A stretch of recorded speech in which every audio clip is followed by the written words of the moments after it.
दोस्तों, महारानी कैकेयी हिंदू पौराणिक कथा रामायण की पात्र हैं। रामायण की कथा में इनकी बहुत बड़ी भूमिका रही है। ऐसा कहा जा सकता है कि यदि रानी कैकेयी ने भगवान श्री राम को वनवास न भेजा होता तो इस कहानी का कोई अस्तित्व ही न होता। इसलिए रामायण की कहानी की ये अहम हिस्सा रही हैं। रानी कैकेयी बचपन से ही बहुत बहादुर और होशियार रही हैं। रानी कैकेयी बहुत ही खूबसूरत थी एवं ये सौंदर्य की धनी होने के साथ साथ युद्ध कौशल की भी धनी थी, जिससे अयोध्या के राजा दशरथ उनसे बहुत प्रभावित हुए। फिर राजा दशरथ और रानी कैकेयी की शादी हो गई। वे राजा दशरथ की दूसरी पत्नी थी और भरत की मां थी, किंतु वे सबसे अधिक प्रेम राम से किया करती थी। इस कहानी में रानी कैकेयी के चरित्र के बारे में बताया गया है। दोस्तों, रानी कैकेयी का जन्म कैकेया राज्य में हुआ। रानी कैकेयी कैकेया नरेश राजा अश्वपति की पुत्री थी। इनके पिता राजा अश्वपति घोड़ों के भगवान थे, इसलिए इन्हें अश्वपति कहा जाता था। रानी कैकेयी का नाम उनके राज्य यानी कैकेया के नाम पर पड़ा। रानी कैकेयी 7 भाइयों की एकलौती बहन थी। कैकेयी बचपन से ही मातृ प्रभाव के बिना रही। कैकेयी के पिता ने कैकेयी की मां को अपने महल से बाहर कर दिया था, जब उन्हें पता चला कि उसकी मां का स्वभाव सुखी परिवार के लिए अनुकूल नहीं है। इसके अलावा इनके पिता अश्वपति को एक वरदान मिला था कि वे पक्षियों की भाषा समझने में सक्षम हैं।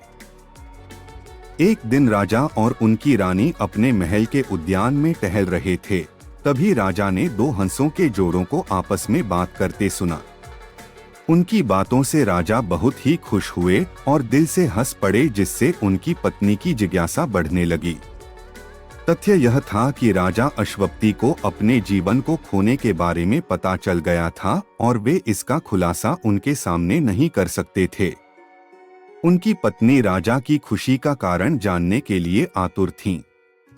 जब राजा को यह पता चला कि उनकी पत्नी को उनके जीवन और भलाई की कोई परवाह नहीं है, तो उन्होंने उनको अपने घर से बाहर कर दिया। इसके बाद कैकेयी ने अपनी मां को दोबारा कभी नहीं देखा और फिर कैकेयी की देखभाल उनकी दासी मंथरा ने की। वह दरबार में अपने स्टेटस को आगे बढ़ाने के लिए योजनाएं बनाया करती थी। इस तरह रानी कैकेयी का बचपन और शुरुआती जीवन व्यतीत हुआ। एक बार अयोध्या के राजा दशरथ को कैकेया नरेश अश्वपति ने अपने महल में आमंत्रित किया। उनके स्वागत के लिए सभी महल के द्वार पर उनकी प्रतीक्षा कर रहे थे। उनकी युद्ध कौशल और महानता की चर्चाएं सभी जानते थे। सभी उनके एक दर्शन मात्र के लिए आतुर थे, क्योंकि राजा दशरथ राजा हरिश्चंद्र जैसे महान राजाओं के समान महान थे। उनकी देखरेख के लिए रानी कैकेयी खुद लगी हुई थीं। जब राजा दशरथ की नजर रानी कैकेयी पर पड़ी, तब वे उनसे बहुत प्रभावित हुए। उन्होंने उनसे शादी करने की इच्छा जताई, किंतु इनके पिता को इनके शादीशुदा होने के कारण यह मंजूर नहीं था। फिर राजा अश्वपति ने राजा दशरथ से एक वचन मांगा कि रानी कैकेयी का पुत्र ही अयोध्या का उत्तराधिकारी बनेगा। राजा दशरथ की पहली पत्नी कौशल्या का कोई पुत्र नहीं था, तो उन्होंने यह वचन ऐसे ही दे दिया। इसके बाद अयोध्या के राजा दशरथ से रानी कैकेयी की शादी हो गई, किंतु शादी के बाद वे भी मां ना बन सकी। इसके बाद राजा दशरथ की शादी सुमित्रा से हुई, जो कि काशी के राजा की पुत्री थी, किंतु वे भी मां नहीं बन सकी। फिर परिणाम यह निकला कि राजा दशरथ पिता नहीं बन सकते थे। राजा दशरथ के कोई भी पुत्र न होने कारण वे बहुत दुखी रहते थे। इसके लिए एक बार एक यज्ञ का आयोजन किया गया, जिसके बाद महारानी कौशल्या को सबसे बड़ा पुत्र प्रभु श्री राम हुए। इसके बाद रानी कैकेयी को भरत हुए और फिर रानी सुमित्रा को 2 पुत्रों की प्राप्ति हुई, जो कि लक्ष्मण और शत्रुघ्न थे। इस तरह राजा दशरथ को 4 पुत्रों की प्राप्ति हुई। रानी कैकेयी राजा दशरथ की सबसे प्रिय पत्नी थीं। राजा दशरथ कैकेयी के सौंदर्य और साहस के कायल थे। कैकेयी सौंदर्य की धनी होने के साथ साथ युद्ध कौशल की भी धनी थी। वे राजा दशरथ के साथ युद्ध में भी उनका साथ देने जाती थी। एक बार देवराज इंद्र संबरासुर नामक राक्षस से युद्ध कर रहे थे, किंतु वह राक्षस बहुत ही बलशाली था। उसका सामना कोई भी देवता नहीं कर पा रहे थे। ऐसे में वे राजा दशरथ के पास सहायता के लिए गए। तब राजा ने उन्हें संबरासुर से युद्ध करने के लिए आश्वासन दिया और वे युद्ध के लिए जाने लगे। तभी रानी कैकेयी भी उनके साथ जाने के लिए इच्छा जताने लगी। राजा दशरथ भी रानी कैकेयी को अपने साथ युद्ध में ले गए। युद्ध की शुरुआत हो गई। युद्ध के दौरान एक बाण राजा दशरथ के सारथी को लग गया, जिससे राजा दशरथ थोड़े से डगमगा गए। तब इनके रथ की कमान रानी कैकेयी ने संभाली। वे राजा दशरथ की सारथी बन गई। इसी समय उनके रथ का एक पहिया गड्ढे में फंस गया।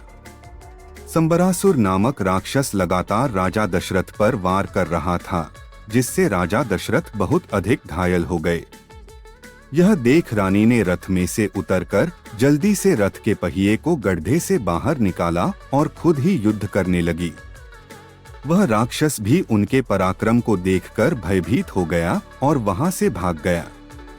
इस तरह रानी कैकेयी ने राजा दशरथ के प्राणों की रक्षा की। राजा दशरथ भी रानी कैकेयी से बहुत प्रभावित हुए। उन्होंने रानी कैकेयी को अपने 2 मनचाहे वरदान मांगने को कहा।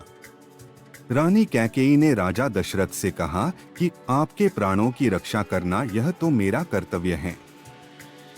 किंतु राजा ने उन्हें फिर भी वरदान मांगने को कहा।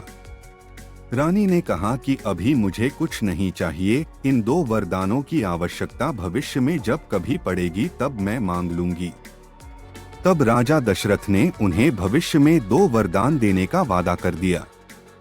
श्री राम रानी कौशल्या के पुत्र थे। ये राजा दशरथ के सबसे बड़े पुत्र थे। श्री राम रानी कैकेयी और राजा दशरथ के सबसे प्रिय पुत्र थे। वे सबसे अधिक प्रेम श्री राम से ही करते थे। छोटे से ही रानी कैकेयी ने श्री राम पर अपना अधिकार जताया। श्री राम भी रानी कैकेयी के सबसे ज्यादा करीब थे। वे उनकी हर बात मानते थे। मंत्रा द्वारा रानी कैकेयी को भड़काना। रानी कैकेयी के पिता का स्वास्थ्य खराब होने के कारण उन्होंने भरत से मिलने की इच्छा जताई। रानी कैकेयी के भाई युद्धाजीत ने राजा दशरथ से भरत को कैकेया आने के लिए कहा। तब भरत और शत्रुघ्न दोनों ने कैकेया के लिए प्रस्थान किया। राजा दशरथ ने उसी समय राम को अयोध्या का उत्तराधिकारी बनाने का निर्णय लिया, जिससे सभी बहुत खुश हुए। रानी कैकेयी भी इस बात से बहुत खुश हुई, किंतु रानी कैकेयी की दासी मंथरा को यह पसंद नहीं आया। उसने रानी कैकेयी को इस बात पर खुश देखकर ईर्ष्या जताई। उसने रानी कैकेयी को भड़काना शुरू कर दिया। मंथरा ने रानी कैकेयी से कहा कि राजा दशरथ अपने वचन से मुकर रहे हैं। उन्होंने तुम्हारे पिता को यह वचन दिया था कि तुम्हारा पुत्र उनका उत्तराधिकारी बनेगा, फिर वे कौशल्या के पुत्र को राजा कैसे बना सकते हैं। यह सुनकर रानी मंथरा पर बहुत क्रोधित हुई। मंथरा रानी कैकेयी से कहने लगी कि कैकेयी, आप बहुत भोली हैं, आप राजा दशरथ का छल नहीं समझ पा रही हैं। इस तरह मंथरा रानी कैकेयी को भड़काती रही। उसने रानी कैकेयी से श्री राम को वनवास भेजने के लिए कहा। फिर धीरे धीरे रानी कैकेयी मंथरा की बातों में आने लगी। फिर उन्होंने इस विषय पर मंथरा से सलाह ली कि अब उन्हें क्या करना चाहिए। तब मंथरा ने उन्हें राजा दशरथ द्वारा दिए गए 2 वचनों के बारे में कहा। रानी कैकेयी को सब समझ आ गया कि उन्हें क्या करना है। रानी कैकेयी ने अन्न जल सब का त्याग कर दिया और कोप भवन में चली गई। राजा दशरथ श्री राम के राज्याभिषेक के लिए बहुत खुश थे। सारा महल खुशियां मना रहा था। यह खुशी राजा अपनी प्रिय पत्नी कैकेयी से बांटना चाहते थे और वे इसके लिए कैकेयी के कक्ष में जाते हैं। वहां जाकर कैकेयी की अवस्था देखकर वे उनसे उनकी व्यथा के बारे में पूछते हैं। रानी कैकेयी उनकी बात का कोई जवाब नहीं देती। तब राजा उन्हें बताते हैं कि आज उन्होंने राम का राज्याभिषेक करने का फैसला लिया है। फिर भी कैकेयी कुछ नहीं कहती हैं।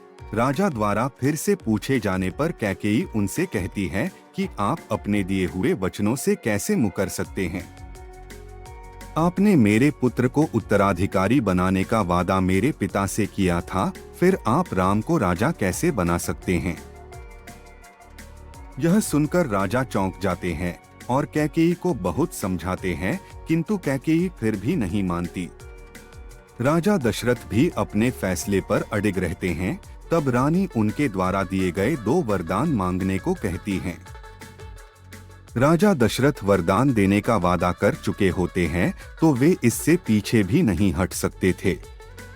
रानी कैकेयी उनसे कहती है कि मेरा पहला वर है मेरे पुत्र भरत का राज्याभिषेक, और मेरा दूसरा वर है राम को 14 वर्ष का वनवास।